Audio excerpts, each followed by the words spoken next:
There's subs, several destroyers, and F-35 fighters in Puerto Rico.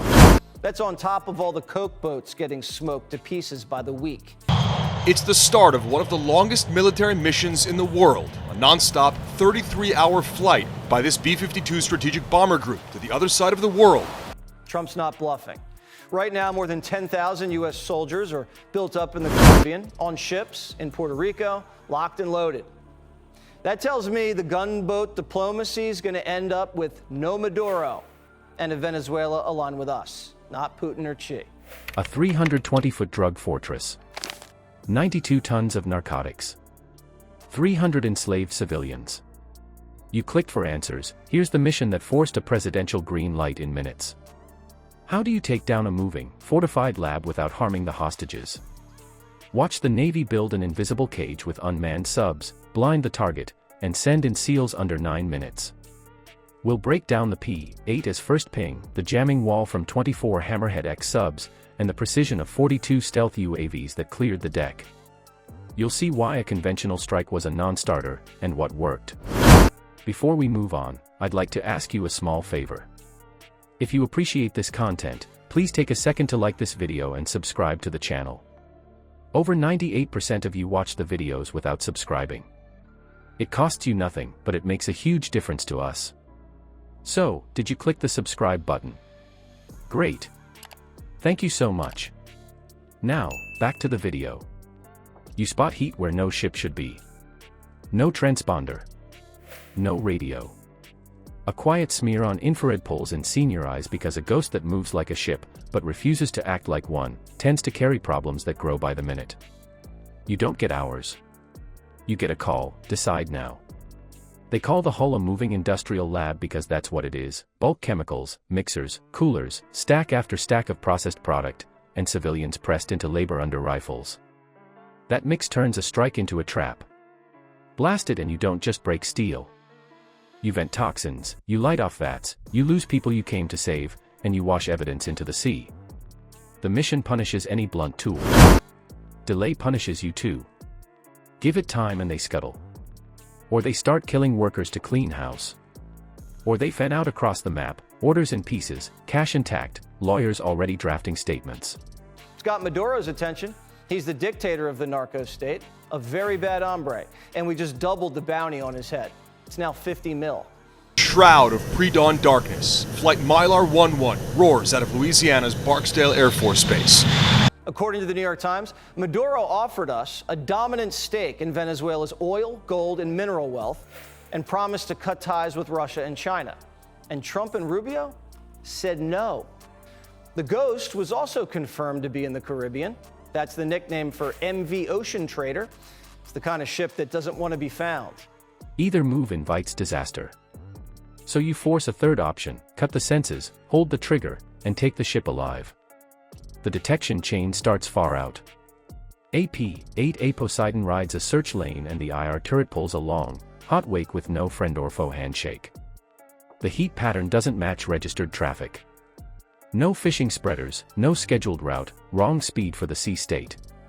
Pattern of life tools grind through days of tracks and mark it as an outlier that keeps to gaps in coverage and flips course when satellites pass. That's not a trawler. That's a problem that wants to stay unseen. Conventional firepower is a non-starter. Smart munitions still punch holes and holes vent things you can't put back in the bottle. You risk touching fuel oxidizer mixes that don't forgive errors. You risk tripping deadman comms that push a single burst and start executions. The first effect can't be a blast. It has to be silence. So the core constraint lands like an order card: seize control fast, blind the fortress, keep the deck quiet. You strip away eyes, ears, and teeth before any hand can reach a radio or a trigger. Speed is safety. Silence is leverage. The whole fight rides on the first 9 minutes. Operation Iron Tide builds that window. It's layered by design. Underwater jamming to kill reach. Stealth drones to peel guards away from civilians.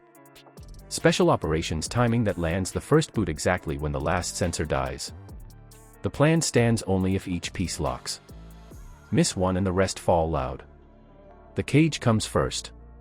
24 Hammerhead X unmanned subs slide into a ring around the target. They don't attack hull.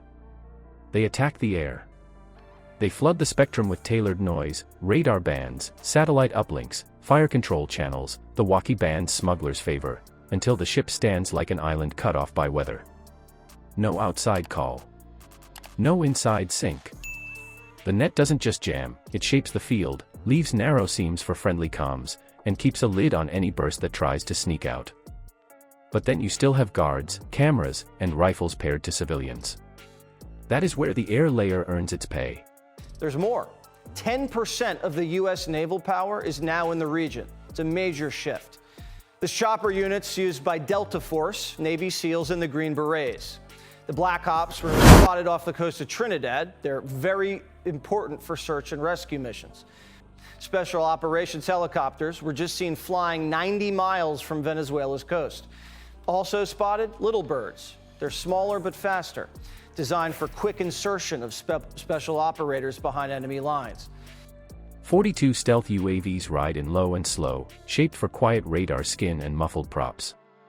Each carries micromunitions meant to cut, not smash, charges that clip antennas, crack lens housings, and take down posted gun teams without spraying the deck. The drones don't hunt people in a crowd, they carve lanes, they freeze lookouts, and they leave the work lines untouched.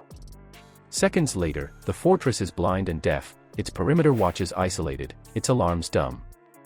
Mini payoff: with sensors dark and posts pinned, you get clean routes. Deck cams drop out. Fire control heads dangle. The bridge loses uplink and reverts to hand signals that don't carry far.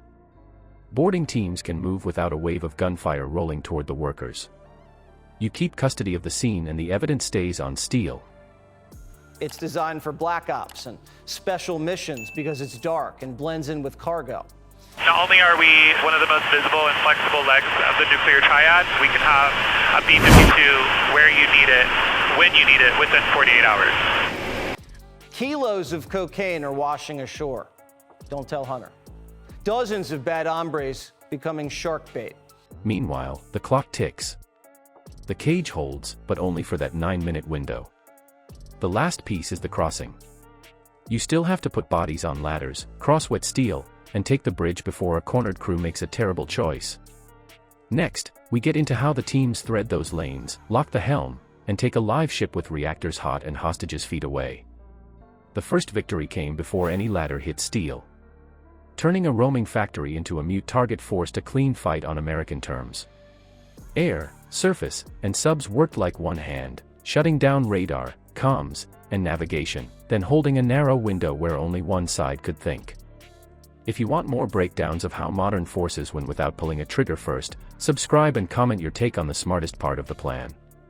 Which tool mattered most, the underwater jamming ring, the stealth UAV cuts, or the timing on entry? Next, we'll dissect how teams hold a steel maze with hostages and hot reactors.